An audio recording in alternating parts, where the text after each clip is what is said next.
Welcome back to Pigskins and Points, your go-to podcast for all things fantasy football and NFL action, where fantasy meets the gridiron. Whether you're setting your lineup, making trade moves, or diving deep into the latest game highlights, we've got you covered. I'm your host, TJ Swinson. Tune in as we break down this week's top plays, sleepers, and all the moves you need to make to dominate your fantasy league. It's game time. Let's huddle up. Welcome back to Pigskins and Points. I'm your host, TJ Swinson. And for the first episode, we have joining us Lucas Kocienda. Lucas, thank you for coming on the show. Thank you for having me, TJ. Yeah, great. Yeah, excited. Let's dive into it. So, first point I want to talk on is, what is your opinion on Saquon Barkley and his decision to not play in the final game of the regular season in hopes for resting for the first round of the playoffs? Personally, I don't like it. Yeah. I didn't like the decision, only because it was more of the coach's position, and he said he'd be willing to play, and he wanted to break the record, but it's like ultimately up to the coach, which I don't think the coach should like have that. Like, if he wants to play, let him play. Absolutely. Let him break it. Absolutely. And, like, if he breaks it and he's like, all right, I'm done. I'm not trying to get hurt. Right. He can stop playing. But I agree. He did say he wanted to go for it, yeah. And then the coach made the decision. It's like a respectable decision, but if he wants to play, let the man play. Yeah, I couldn't agree more. I think at that point, it's his decision. He's the one making the money. I think he should make those choices for himself. He knows the risk that he's like playing for. I think that's totally worth it, and I think he should have played. I think that's a little bit on what's his name, Nick Sirianni. Yeah. I think that's a bit on him. Also, 2,000 rushing yards. He's not going to come across that. No, he might never come across that again. Right. This could be once in a lifetime kind of season. Yeah. What do we think about the Kansas City Chiefs this year? Obviously, back-to-back Super Bowl winners. They've been a great team the past 2 years. What do we think this year? Patrick Mahomes hasn't been playing up to his normal standards. Travis Kelce, obviously, very underperforming. What do we think is going to happen when the playoffs roll around and they eventually have to play someone? A lot of people think that it's Chiefs and the refs versus everybody else, and you get calls, which I think sometimes they do get a lot of lucky calls called for them. A lot of like missed calls, especially, instead of calls for them. There was like a couple plays where there was like PI in like the last 2 minutes of a game that led to them winning, which I think a lot of people are just like, I'm a Chiefs hater, so right. I'm just gonna like hit against it. They like have been a great team, and nobody likes it when a team is good, and greatness comes with hate. So I think I've heard multiple people say like they don't care, who wins. It's just they don't want the Chiefs to win. It's to that point where there's so much hate towards them. It's just it's bad. This year, I do think that it's kind of a miracle how they are where they are today. I agree. They have Patrick Mahomes, which is obviously one of the greatest quarterbacks. And like you said, Travis Kelce's been underperforming. Right. Either, like, besides that, I don't really see, like, a ton of talent on that team. Like, the Lions, like, stacked team. So good team. And with like the Ravens and the Bills. Absolutely. I was just going to bring that up. Even when they played the Bills, like that's their one loss of the season. Yeah. They play a solid Bills team and they lose. And I think that's the same story that's going to happen in the postseason. And I hope the Bills can break the curse of losing to the Chiefs.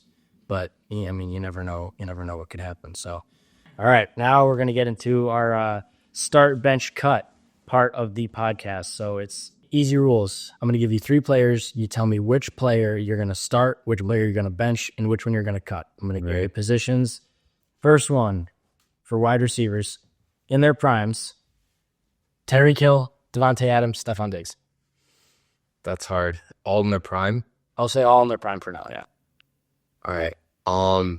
Stephon Diggs in his prime, I'd say was Bills or late Vikings. I'm going to say the Bills. And I don't think he was nearly close to Tyreek in his prime. In his prime, I'm going to start him. Yep. I'm going to bench Devontae Adams in his prime. He was close to Julio Jones, in my opinion. First, he's got like the size, the speed, for sure. And then Stephon Diggs, he's like, I wouldn't say compared to Devontae Adams, he's a younger player. But I think I'm going to have to cut Stephon Diggs. Okay. Also, his like problems he had, the way like Josh Allen, he stuff off the field affected it. Definitely. I agree. I do think he's a very good player. All right. That's fair. All right. And then for the second one, we're going to do running backs. So we're going to stay more modern. Derrick Henry, Saquon Barkley, and Christian McCaffrey. Tough one. That's hard. Tough one. Yep. So if we're sticking with prime, Yep. obviously this year is Saquon's prime. Absolutely. And he had one of the best years of all time. Like we talked about. It's record-breaking season. I'd say Derrick Henry also had one of his best seasons this year, but Panthers Christian McCaffrey. Yep. Late. Yeah, that was another one to watch. Another level player. I'm gonna have to, seeing that Saquon had literally his best season ever and one of the best seasons ever, I'm gonna have to start him. Okay. That like backwards hurdle, Like so sick. at the most athletic play I've ever seen. So sick. So I'm gonna have to start Saquon. Yep. This is tough. Derrick Henry or Christian McCaffrey. There's no right or wrong answer to this one. It's such a difficult question. Yeah, I think I'm gonna have to bench Christian McCaffrey And cut Derrick Henry. cut Derrick Henry. Jeez. There's no way to answer that correct. Hell, to be Christian McCaffrey is Unbelievable. like insane. You can't catch him. No, you can't tackle him. He's insane. He's just a beast. Yeah. All right. And then the last one here. You got some young guys at quarterback. Justin Herbert, CJ Stroud, and Trevor Lawrence. Okay. CJ Stroud's been in the league for 2 years, so Haven't seen a ton of him. his probably having his prime yet. No. But so far, like if you're yeah. basing it off what you've seen so far from these three guys. So CJ Stroud, like for a rookie season last year, was great, unbelievable, amazing. Seeing the same kind of thing out of Jaden Daniels. Yeah. He's been great this year. Who was the first one? Justin Herbert. I'm gonna start Justin Herbert. Okay. As like we see more of him. Yeah. Obviously, we have like more to go off of. Yeah. He's a great quarterback. This year doesn't really have many people to throw to. I'm gonna have to start Justin Herbert. It's a tough decision. See, in my mind, this is like straight up. I have this made up completely.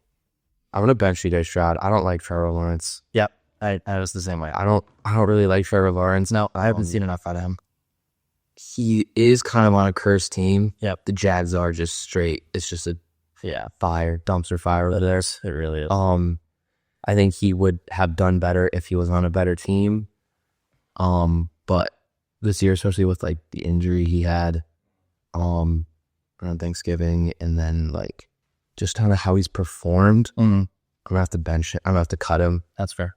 I really liked how CJ Stroud played last year. He was fun to watch, and everybody says he just throws like a friendly ball. He can sling it, but when it hits your hands, it's just like It's nice. it's nice. Right in there. All right. Well, that's going to do it for today's episode. Lucas, thank you for coming on. Thank you for having me. Yeah, appreciate the time. Thanks for tuning in to Pigskins and Points. I hope you got some solid insights to help you crush your fantasy league and stay ahead of the game. Don't forget to subscribe, share with your fellow football fans, and email us at pigskinsandpoints.org for any questions. Make sure to join us next week for more football talk and fantasy strategy. Until then, it's game time. Let's huddle up.